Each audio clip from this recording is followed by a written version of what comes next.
Hi, I'm Shannon from houseimprovements.com. In today's video I'm going to show you how to install an uncoupling membrane on the floor before you tile. So uncoupling membranes have really come out probably in the last, I'm not exactly sure, maybe 15 years or so, something like that. And they're used very often underneath tile on floor now. And basically what they do is they allow some movement in the floor, but prevent your tiles and grout from cracking. So you still have to be within the standards that they set out for the original subfloor, but you know, you can't just throw this down and say, okay, my tile's going to be good. There's guidelines for the spacing, the joists, and the subfloor that you have and everything. So, and most of the manufacturers have all that information online. So the actual product we're using today is made by Schluter, and we're not sponsored by them, or they haven't given us any materials or anything like that. This is the product that I use all the time when I'm using a heated floor.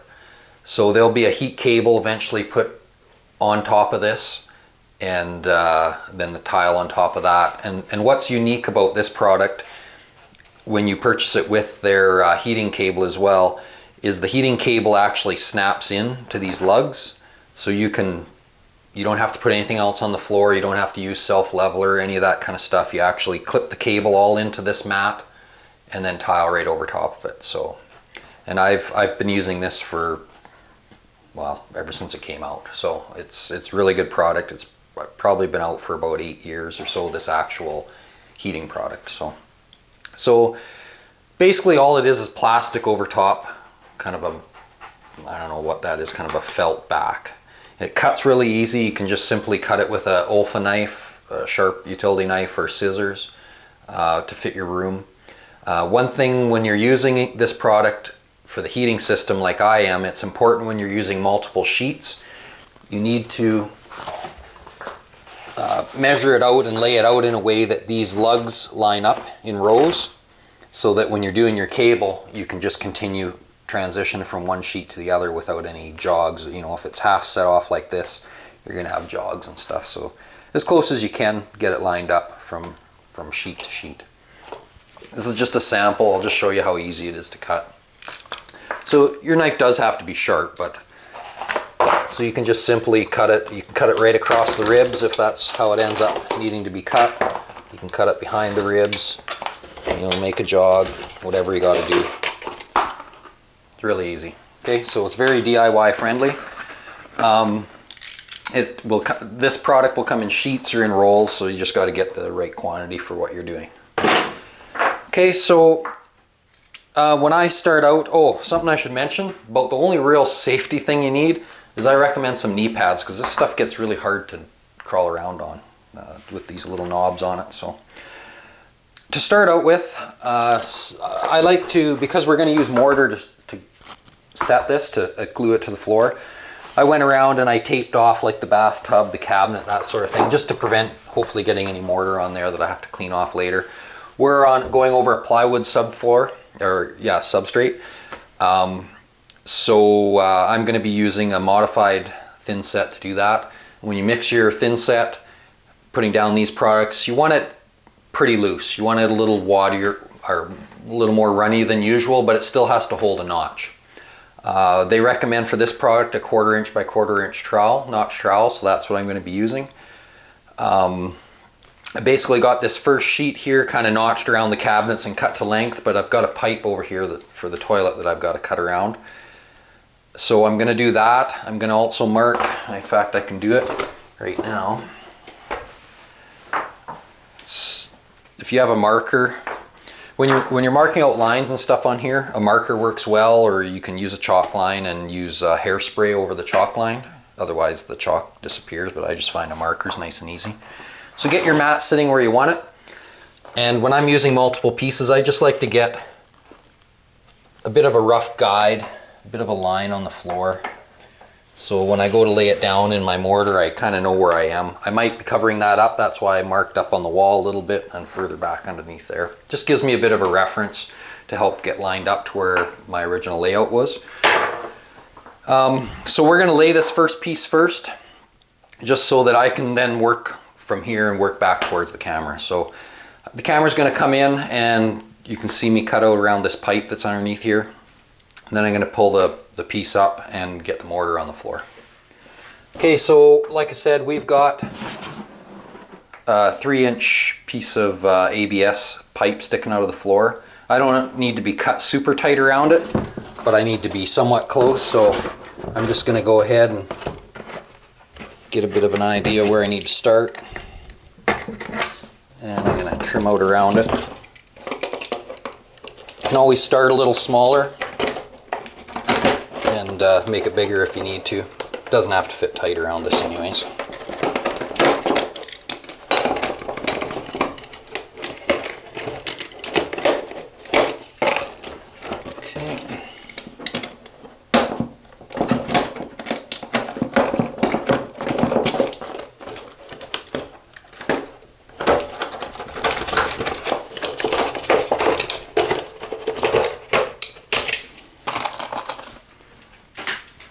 Okay, so I've got that. That'll go around there. You can see I'm not super tight to the wall, excuse me, to the walls or the cabinets or anything. It's just got to be reasonably close. Okay, so I'm gonna pull this up. Something else I should mention, you see how this is kind of bulged up there a little bit? It's because what I'm using came in a roll, so when it gets close to the end of the roll, it gets fairly tight. Now if you back roll this a little bit, what I mean by that, I'll even this piece, see how it's kind of curved up, sorry. So if you back roll it, it'll lay a little flatter for you, and that'll definitely help you when you're installing. So just take your piece and back roll it for a few minutes from both ends, and it'll lay a little flatter for you. I actually went a little too much, but it's obviously easier on a small piece. But so I'm going to pull this up. I'll maybe back roll that end. This other end's not bad. And then I'm going to put my mortar down. So yeah, just take your pieces and just back roll them a little bit. It'll just get some of that memory out of it.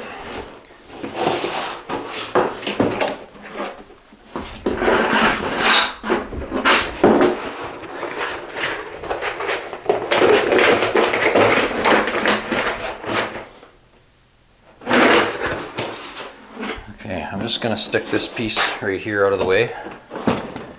I'll put it on its other edge, it'll stand there. Is that out of your way? Okay. Okay, so like I said, I've got a plywood surface here. So I'm using modified thin set.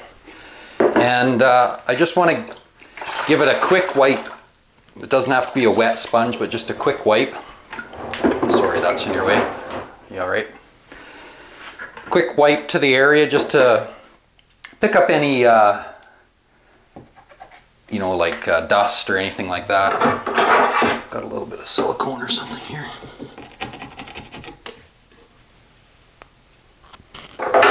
Okay, so just a light wipe down of the area. This will also help so the plywood doesn't suck all the moisture right out of the mortar right off the start.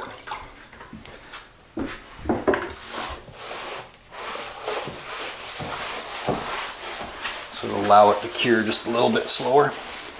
One thing with this is you could put this down and tile right away if you want. I'm not going to do that today because of the time restraints we have, but you could tile right over it right away. So I've got my mortar already mixed. Okay, so you're gonna need lots of it. And kind of like tiling almost anything really, you want to kind of cover the area first so it adheres to the floor well. I'm probably in the way for a lot of this for you to see, but I'm just basically skimming it out.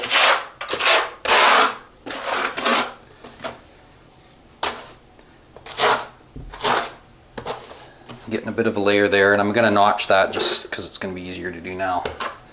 some of this video you're going to be looking at my backside the whole time.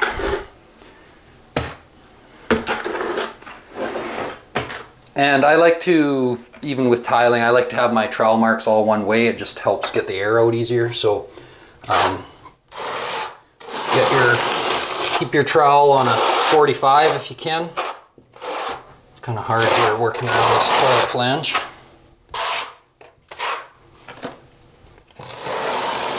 Make sure you get some good ridges there standing up.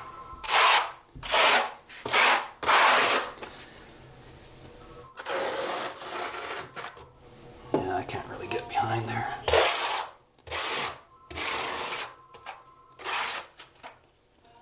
Okay, so I'm just getting that in there.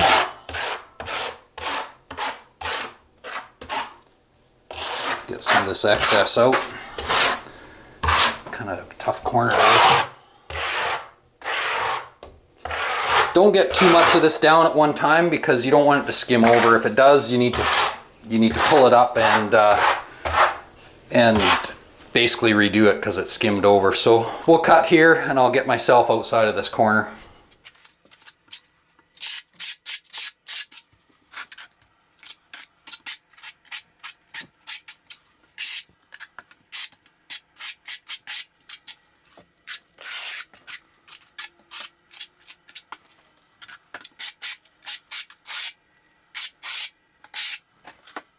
Okay, so that's got that.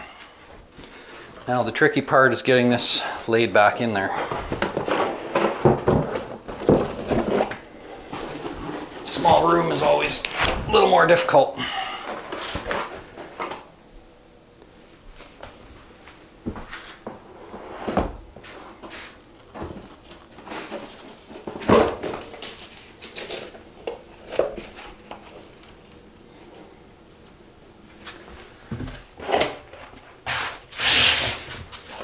Okay, well that wasn't too bad. So now I've got it laid in there, I've got it lined back up to my reference marks there, and I'm using just a grout trowel, rubber float. You could use a mag if you have a cement mag trowel, anything flat and straight. And you're just wanting to basically press it into that mortar there, working the air out of it. And what you should do, I don't know if I can here, so you should pull it up every now and again and make sure you're getting, see how we're getting good, pretty much 100% contact there. That's what you want. I'm right on the very edge, I might not be just yet. But that's what you want, is full contact, 100%. So I'm just going to, I've troweled it this way, so I want to try to level it out that way with this as well.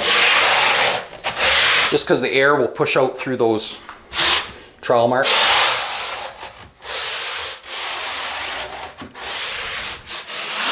Once you've kind of got it stuck pretty good in some areas, it's not going to move around on you.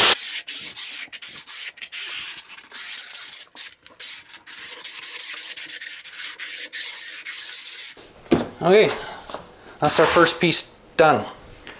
So I'm going to lay my next piece in, cut it for this air register we have on the floor, and then I can put it down as well.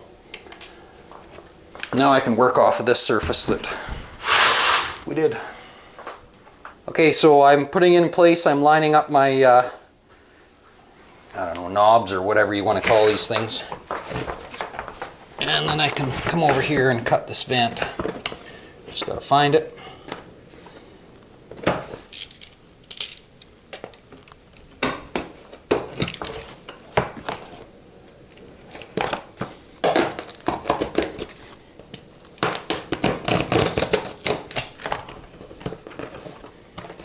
And it's so close to the wall, I'm just gonna cut that right out. When I do the thin set, I'll just level that out again. There, actually, that's good.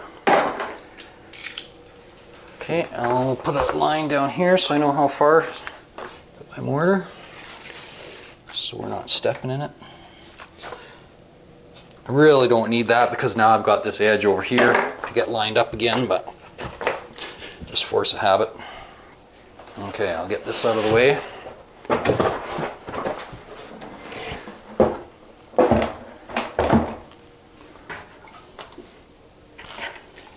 So of course I swept and vacuumed the floor earlier too to get all the big chunks off. Anything that might be laying around.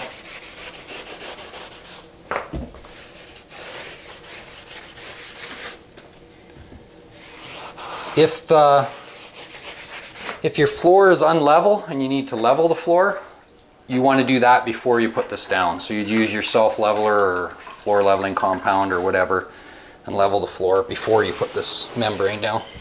Okay, I can put some mortar down.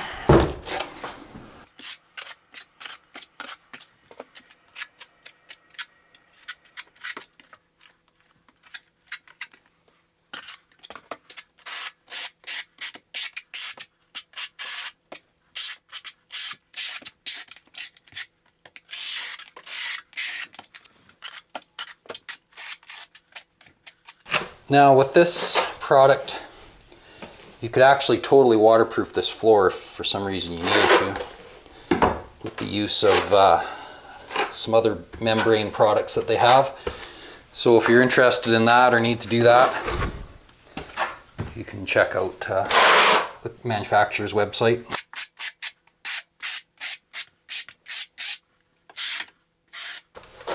Got a little too much.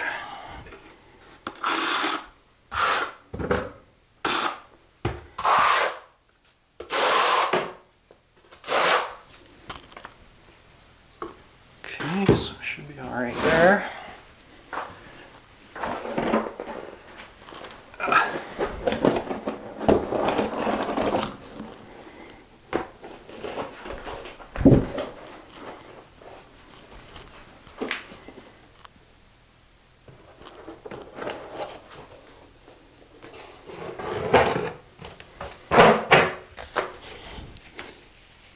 Make sure the knobs are lining up again. Don't push too much down on it until you have it where you want it. It's hard to move around after. Okay, so my seam's okay. Those are pretty close to each other. So same thing, just smooth it out.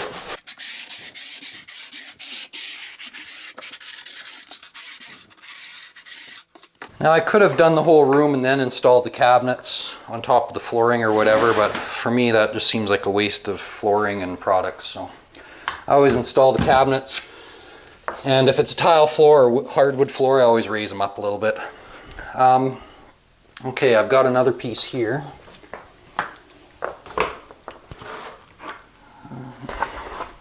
So let's just see how it fits.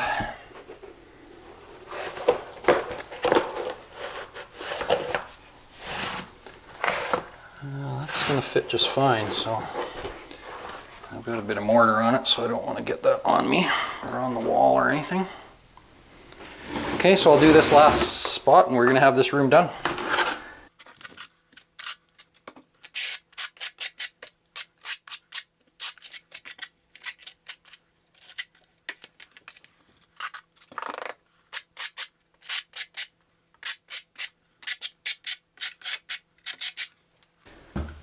Should be pretty close.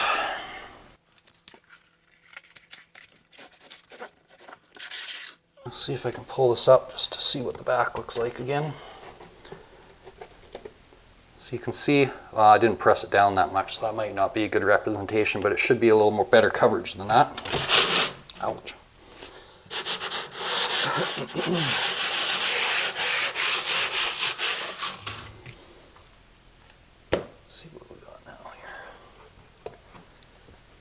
There we go. Yeah, we're good right in there. I've got a couple spots against that wall that might have been a little thin on mortar, but make sure our knobs are lined up.